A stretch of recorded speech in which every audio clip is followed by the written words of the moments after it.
Heading out to haul some sap today. Dad's been hauling all night, and we're gonna go get a load right now.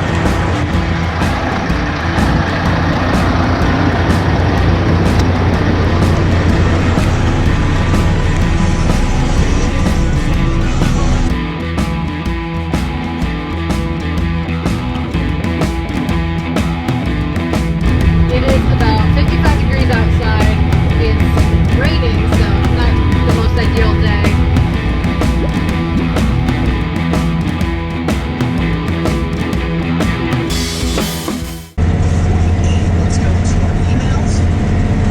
We're heading to one of our woods right now to pick up a load of sap.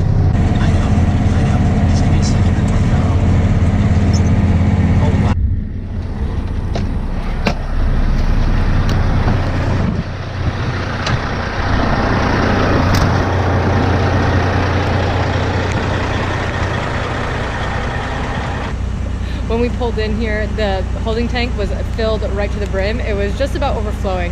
We had to do a double take to see if it actually was overflowing as we were pulling up. So we had to rush, hook up the hose so that way we can start pumping it into our truck.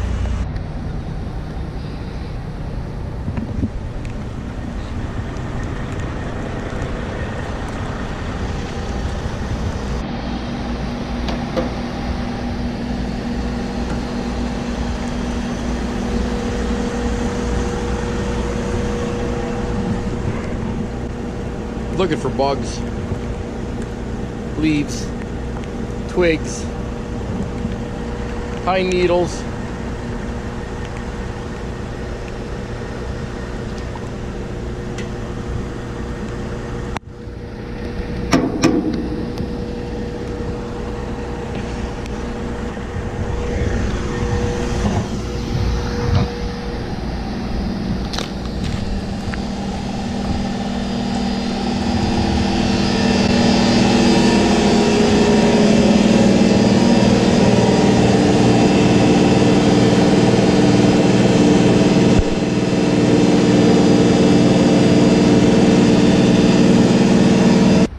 Idea of how well the sap's been running. So Dad picked up this load last night at about, I think it was 11:30, and we are back here now.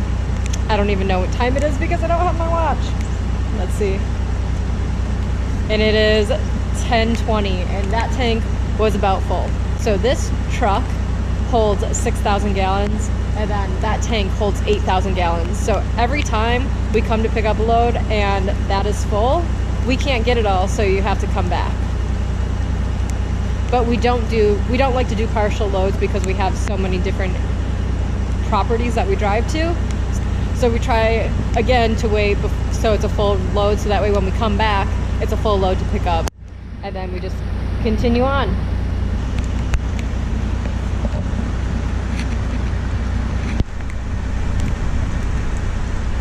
And our neighbors do maple syrup as well. So this is actually their old maple woods that we bought from them.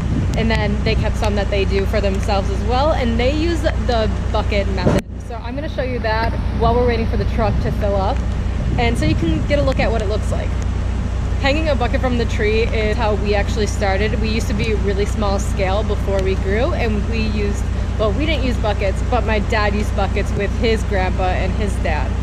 So it all started for us with the buckets, and this is what it looks like.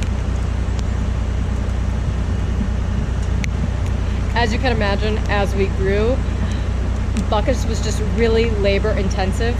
So instead we put up tubing. That as well as labor intensive, but it's not quite as intensive as buckets, because as you can imagine, with 32,000 taps, there's no way you could walk that every single day and collect all those buckets unless you have an army of people. So tubing is just for us the way to go currently, because we are a larger scale operation. You can see the tank over there. Can't even see the sap anymore. You can just see the reflection of the sap. So we're getting closer to a full truck. We still got about a foot. When Dad and I are together picking up sap, this is my job. I climb to the top of the truck and open the lid. And then I also close the lid. He likes to try to stay on the ground as much as he can because he does it all day, all night long typically, because he's the one hauling sap. So if he can get out of climbing up on top of the truck, that's what he does.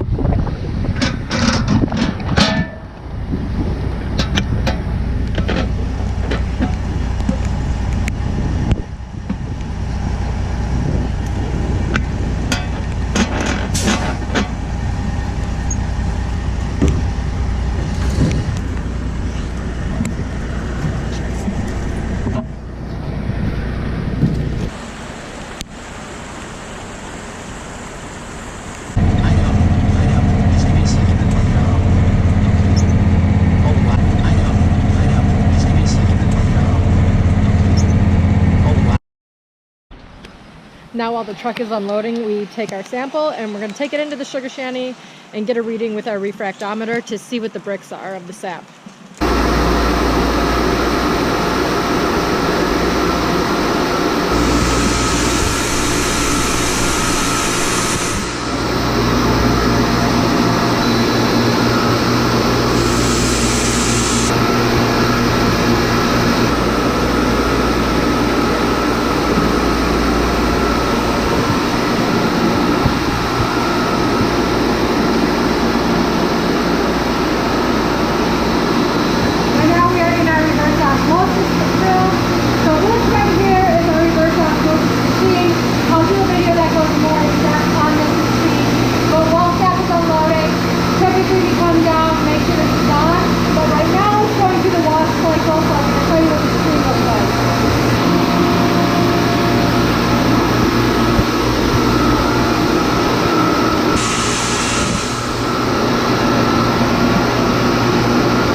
They're empty now. We'll start to fill.